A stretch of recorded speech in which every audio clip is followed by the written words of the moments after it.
Shuai बस एक छोटी सी लापरवाही में फिसल गया और सीधे सोने से भरी एक घाटी में गिर पड़ा। सामने जो अप्रत्याशित खुशी थी, उसने उसकी लालच को जगा दिया और उसे सोचने का मौका ही नहीं दिया।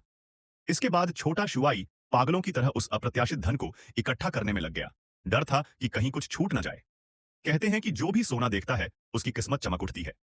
जब छोटा शुआई पूरी तरह पागलपन की हालत में था, तभी एक तेज चमकती रोशनी ने उसका ध्यान खींचा। वह जिज्ञासावश उसके पास गया और जो देखा उससे डर के मारे उसकी रूह कांप गई।